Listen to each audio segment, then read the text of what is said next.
Kia ora, Canterbury, and welcome to Canterbury Live on Friday the 24th of April. Before we get into it though, I just want to give a quick shout out to a very loyal viewer that I ran into it, not literally yesterday, but at Terra Viva, Rosemary. So thank you, Rosemary, for tuning in every day. It's a pleasure. Now, we've had a few tickets we've been advertising to give away, and now's the day when we actually announce our winners. So first up, Crusaders versus the Blues tomorrow at AMI Stadium. It's going to be a big match, so go on Crusaders. I will hope to overrule the Blues. The lucky winner is Lorraine Lambert, so you'll be heading along there to AMI Stadium. And Hoyt's movie tickets, we have 3 winners for those tickets. Well, first up is Helen Sheehan.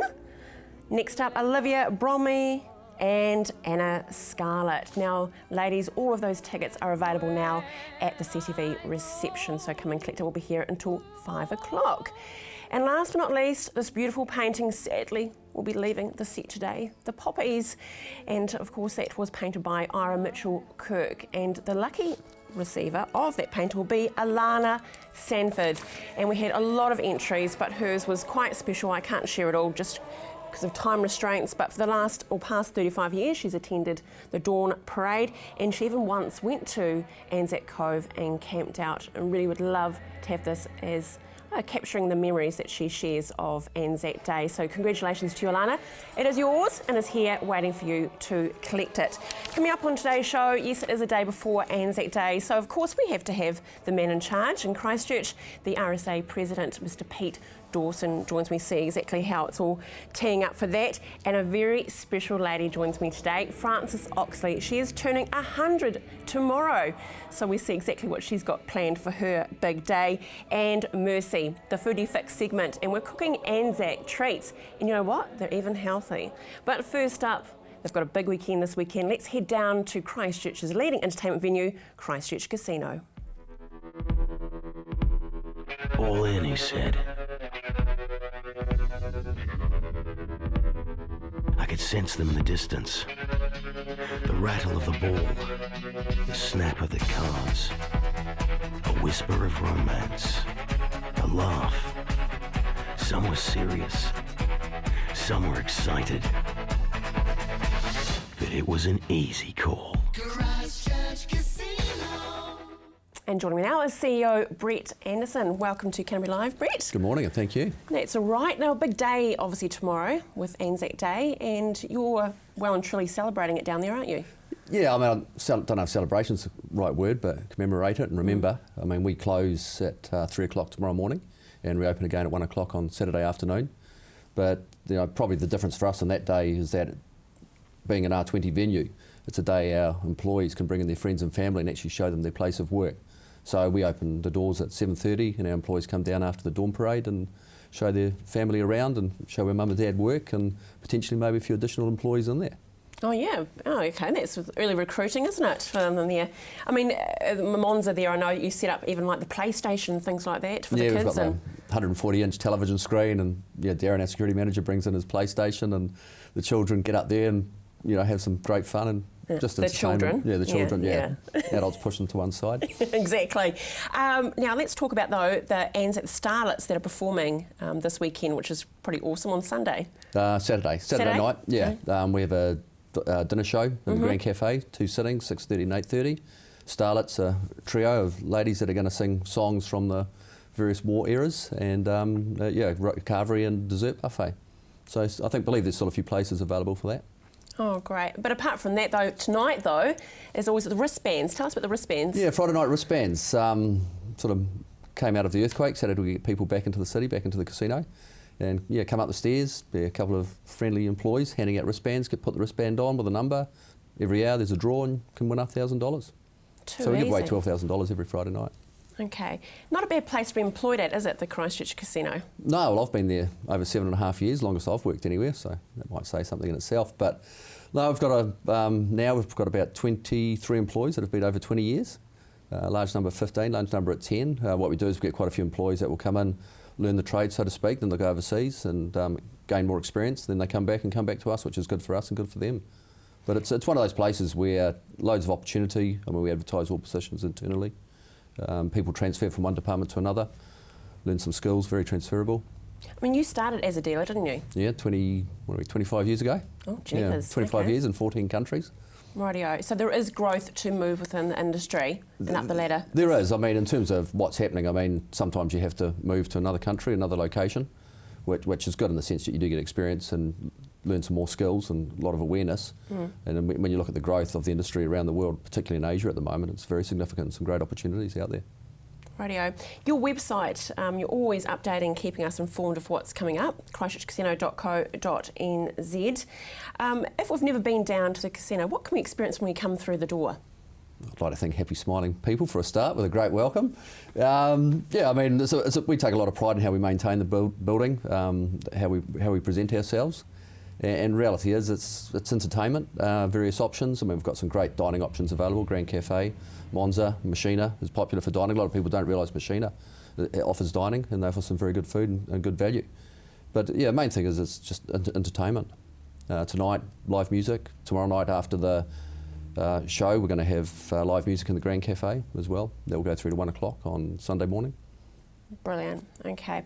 So coming up also this year, though, you've got some big things happening. I know we're going to meet a lot of the team. I think next week we've got actually your Human Resources Manager, Leanne, coming in to talk about, as we talked about, a career as an option. But not too far away, there'll be Cup Week coming up as well. You're always out there, aren't you, at the Christchurch Casino? Yeah, Cup Week comes around probably quicker than we'd like. And it is a big week for us. I mean, we sponsor all 3 cups. When I say 3 cups, you've got both codes of horse racing, but also the Greyhound New Zealand Cup.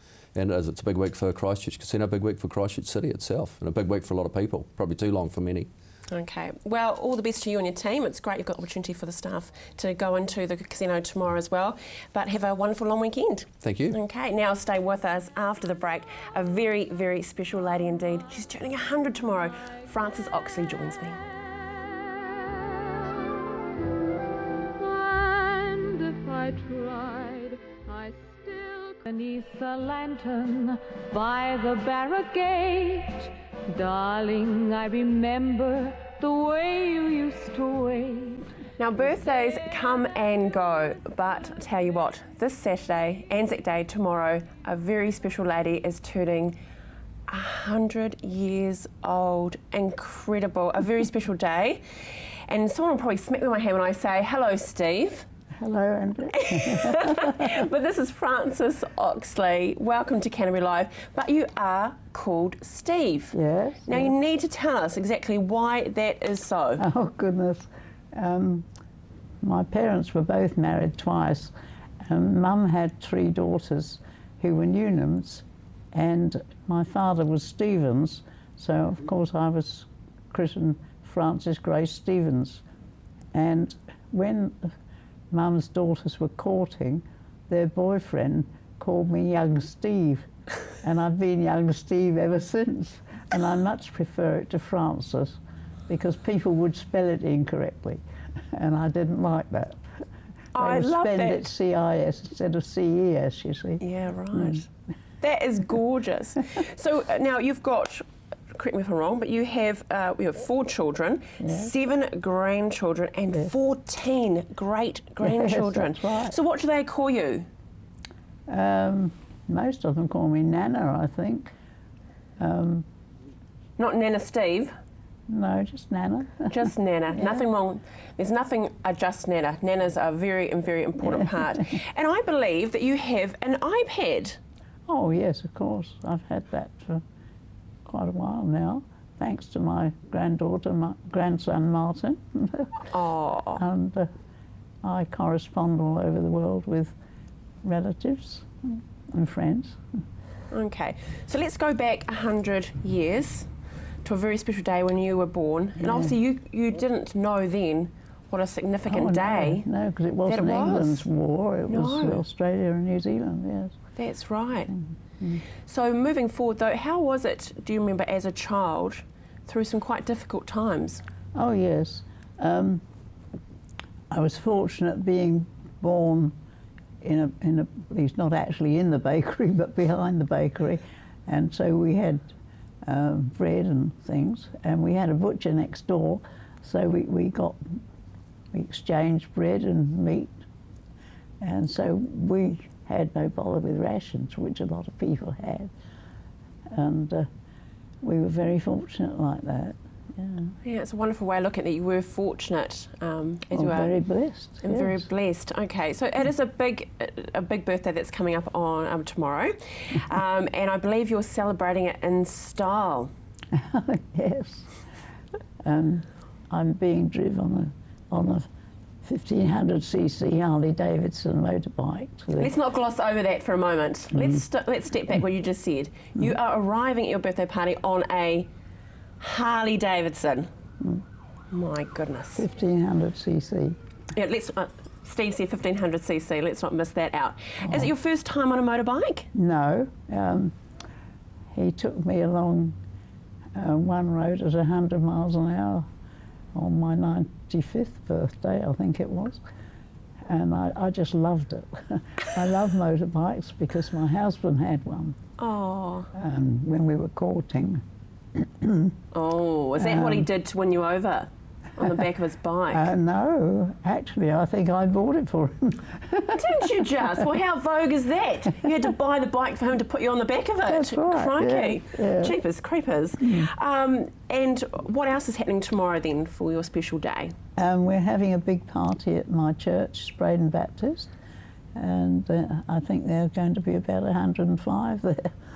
Oh, you've gone 5 over. 30 families, 30 family, and the rest are friends, yes. You make a number of friends over 100 years. I bet you do. Yeah. So, this has probably been asked a million times to you, but how do you celebrate a 100th birthday? What is the secret to success, to this longevity? Because it's pretty impressive, Steve.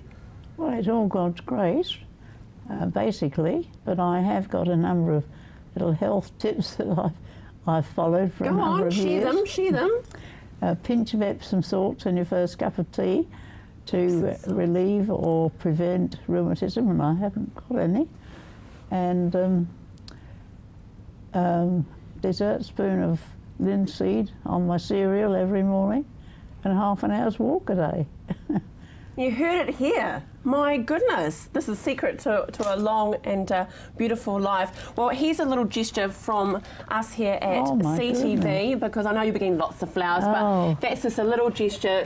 We just think you are just the business, Steve, and I know that your family will spoil you tomorrow, as only you should. So happy birthday, my lovely. They're not, well, just as you are. You take care, and you hang on for dear life in the back of that bike. Cheapers creepers.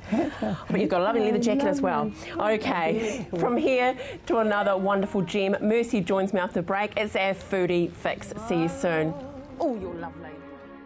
When the world is free, it's a lovely day tomorrow. Well, now I don't like to correct chief executives, but unfortunately I am in this instance. Now, Brett before said that there was the concert tomorrow night, the Anzac tribute with the Starlets, and it is actually Sunday. So if you want to get those tickets, it's for Sunday, not Saturday. Hey, he's a busy man, got a lot on his plate. So there we are. Anyway, I just wanted to get that out. But now we head into the kitchen with Mercy, and we're cooking some Anzac treats.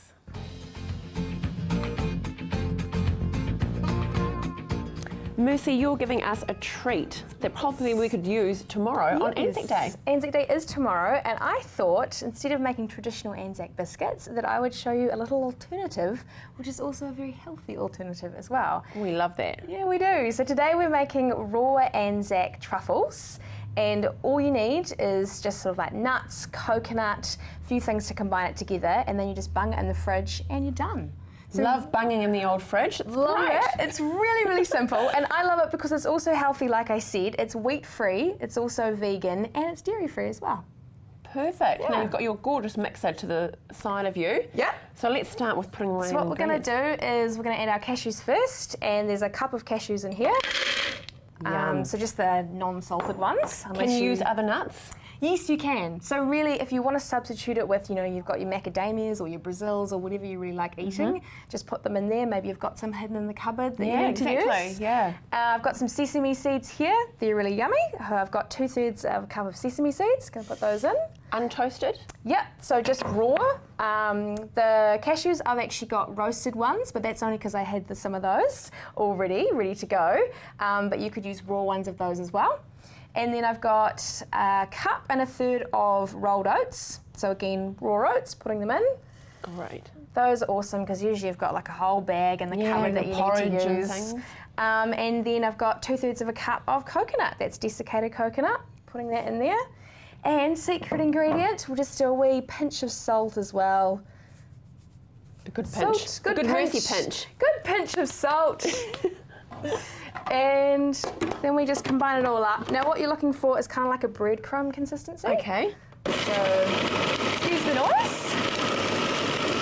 That just all whizzes up. And then what we're going to do, if you can still hear me, is add in the golden syrup. Yum. Now you can also use honey or maple syrup, but I like the golden syrup because it gives it that real Anzac taste to it. Excellent. So we'll just check this now, see what it's doing. Probably needs a little tiny bit more. You can still have a few chunks, you know, if you would like a little bit of crunch when you're eating your truffles, which I do. I reckon it's probably about done. Seems so easy so far. Yeah, it is. And then all we do is we put this in a nice, if I can get it off, put this in a nice big bowl. Take this out. I'm glad you do that as well. Oh, I know, it's awful when you've got wet things in here and you pour it in and it clunks out. I shouldn't be owning up to that, should I? I should. Trade places with you. Now all we do is we put in our golden syrup. Now a little bit of a trick is that when you pour your golden syrup into whatever container you're putting it into, maybe even like if you get some hot water and put it in there or wet it, it will actually help it bring the golden syrup out of the container easier because it is quite hard to work with. So, I love that. So sticky. It is. It's gorgeous, isn't it? There's something wonderful about golden syrup. It's so lovely. And so delicious as well. So we'll just put all of that in there. Now we're also going to add 4 teaspoons of vanilla essence. Give it that really yummy sweet flavour. Now, vanilla essence there, you've got some good old Pams there. I do. But how about the vanilla's potted?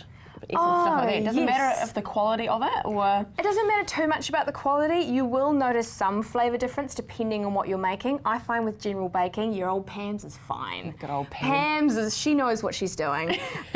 She is absolutely fine. If you're actually, you know, if you're going to make something that's primarily with vanilla, then you might want to use something of higher quality because there is some flavour difference. Yeah. But as I say, just the general stuff that you can get for a couple of bucks works. That was 4 teaspoons there you used. Yeah, 4 teaspoons. Oh, it is. We like our vanilla. And then random ingredient, also we're putting 1 tablespoon of water in. Great. And then all you do is you mix it up. That's why it's good to have quite a big bowl so you don't get it flying everywhere. And it does take a little bit to combine, and then by the magic of television, we have aren't you clever? Prepared some mixture earlier. Now, if you want to easy roll it, the best thing to do is once you've mixed it up, bung it in the fridge. Okay. Bung it in the fridge again. You love that word, bung, isn't it? I do. It's my word of the day. And so then you can just roll out your balls. They stick together easier, and then you just roll them in a bit of coconut. I'll let you do that if you'd like, Andrea. Wonderful. And then just lightly coating. Lightly coating. And then you can put them in an airtight container and put them back in the fridge and they'll just continue to set. Great. Beautiful. And it's as simple as that. As simple as that. Well done, Mercy. Look at that. Anzac sorted tomorrow. What a wonderful, tasty treat. Look forward to next time when it's Mother's Day. Mother's Day. Great.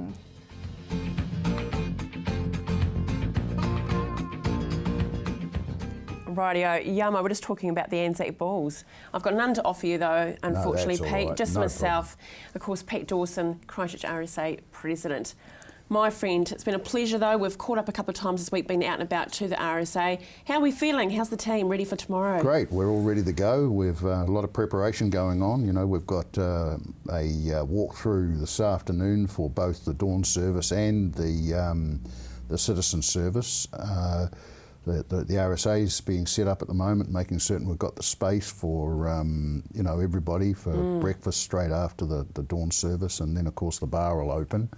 And of course it does. Yeah, of course it does. You know, it's only once a year, and you've got to follow the tradition. You know. You better be stocked up. No pressure, Pete. But tell you what, if those kegs run dry, My bar manager tells me he's stocked up, so And they, oh, I good was man. watching them And keep unload the whiskey kegs running yesterday, as well. so I hope it's going to work fine. It's like everything else. We just don't know how many are going to be there. Yeah, It's that's like how long is a piece of string. We had probably 9,000 people last year in Cramner Square, and I mean it's got the smallest we've had in many years was straight after the earthquake when we only had a couple of thousand people down in Hagley Park, and that's improved every year, increased, into the stage that we're back to pre-earthquake days where we're getting 9 or 10,000 people along. But tomorrow's a special day, and I think that's going to make a big difference as to the number that turn out. A lot more families, I think, too, won't there? Like full families, really. Well, and schools and youth groups. I've already had a couple of youth groups telling me they're going to have 200 kids there tomorrow each. And, we always have the Scouts and the Brownies and the Guides and St John Youth. St John Youth are always there. They certainly put on a good drill display and everything. A little bit biased on St John, but Yeah. Yes, you are. Actually, you are kitted out today, though. Very impressive lapels there for you. The breakfast, though, we just glossed over it, but fantastic. It's a buffet breakfast, cooked breakfast, $15 per head. Yeah. Well, I challenge you to find anywhere to get a breakfast at that price, and I bet you've got a great team down in that kitchen. I've been lucky enough to have sampled some of the food down there, and it's just too wonderful. We've got a tremendous team of chefs there, and all of our team are brilliant. Considering it's a new venture, and the throughput through the place since the month it's been opened has been phenomenal. We're really pleased that it's working well. And people are coming in, and I mean, since we opened with the Governor General on the 27th of March, we've probably had 350 new members. Oh, that's what you want. People are just coming in and having a meal and saying, can I join? And they're joining up. It's only $40 subscription, and of course it gives you discounts across your drinks and your food and everything else for being a member. So there's a benefit in doing that. It's only $40 a year, as I said. Well, you pay for that in your first couple of jugs, I suppose, if you want to look at that. Exactly. At that way. Yeah, I must admit, when we went down, we actually took the children down there and, had a drink and had some snacks and stuff. It was very, very affordable. So that's the beauty about that. That's a good thing, and we're trying to make it a family-safe environment. We're not trying to be a yuppie bar or anything like that. We're not trying to be pretentious. No.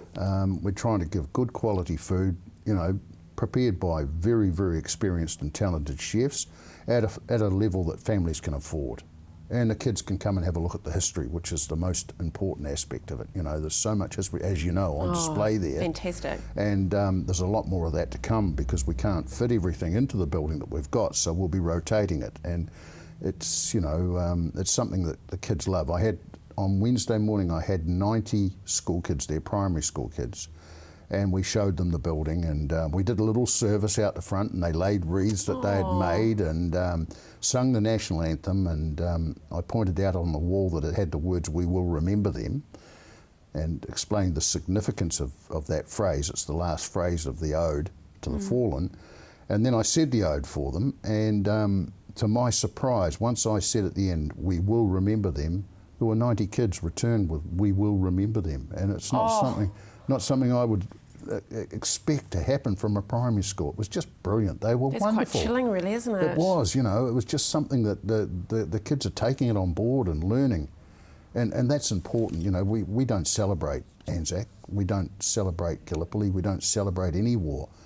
But it's important that we educate the sacrifice that was made so that we've got the freedom we have today. That's right. And that's the important part of it, So if we can do anything we can to make a place where kids can come along and enjoy themselves and feel safe about it, and yet the parents can still enjoy themselves and entertain and what have you, then I think we've gone a long way to doing that. Well, you have, Pete, and all the very best for tomorrow. I look forward to sharing a drink with you tomorrow. We'll head down there, the RSA. We've got to stop meeting like this, don't we? I know, we've got to stop. People be talking. Rightio. Make sure that you get out and commemorate tomorrow. The Dawn Parade, yes. Make sure you check the website. There's heaps of details there at the RSA. We look forward to seeing you on Monday when we catch up with the Brick Road production team. But tomorrow, of course, we will remember them.